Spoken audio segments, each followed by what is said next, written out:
ഒരു മനുഷ്യനെ സംബന്ധിച്ചിടത്തോളം ഏറ്റവും വലിയ അഡിക്ഷൻ എന്താണെന്ന് അറിയോ? അത് വേറെ മറ്റൊന്നും ഒരു അഡിക്ഷൻ അല്ല. ഏറ്റവും വലിയ അഡിക്ഷൻ എന്ന് പറഞ്ഞാലും മറ്റൊരു മനുഷ്യനാണ്.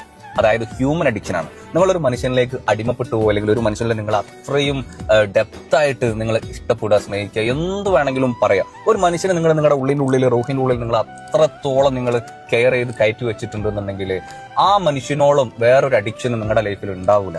അവരെ ചെറിയ ചെറിയ പെരുമാറ്റങ്ങൾ വരെ, അവരെ ചെറിയ ചെറിയ ഭാവങ്ങൾ വരെ, അവരെ ചെറിയ ചെറിയ എക്സ്പ്രഷൻസ് വരെ നിങ്ങൾക്ക് മനസ്സിലാക്കാൻ വേണ്ടിയിട്ട് പറ്റും. കുറെ ആൾക്കാർ പറയും ഒരാളെയും അത്രയും എന്താ പറയുക അതിര് കടന്ന് സ്നേഹിക്കരുത്, അല്ലെങ്കിൽ അതിര് കടന്ന് നമ്മൾ അഡിക്റ്റ് ആയിട്ട് പോകരുത്. ഒന്നാര മനുഷ്യർ അതൊക്കെ വെറുതെ വായുകൊണ്ട് പറയുള്ളൂ. നിങ്ങളൊരു മനുഷ്യനെ, ഒരാളെ നിങ്ങൾ ആത്മാർത്ഥമായിട്ട് ഇഷ്ടപ്പെടുന്നുണ്ടെങ്കിൽ, ഒരു ആത്മാർത്ഥമായിട്ടുള്ള ജീവിതമാണ് നിങ്ങൾ മുന്നോട്ട് കൊണ്ടുപോകുന്നുണ്ടെങ്കിൽ, ആത്മാർത്ഥമായിട്ടുള്ള ദാമ്പത്യമാണ് ആണും പെണ്ണും എന്നുണ്ടെങ്കിൽ, നിങ്ങളുടെ ഉള്ളിൻ്റെ ഉള്ളിൽ എങ്ങനെ ആയാലും അവന്റെ ഉള്ളിൽ അവളും, അവളുടെ ഉള്ളിൽ അവനും ഉണ്ടാവും. അത് സ്വാഭാവികമാണ്. അപ്പൊ മനുഷ്യനെ സംബന്ധിച്ചിടത്തോളം ഏറ്റവും വലിയ അഡിക്ഷൻ എന്ന് പറഞ്ഞാൽ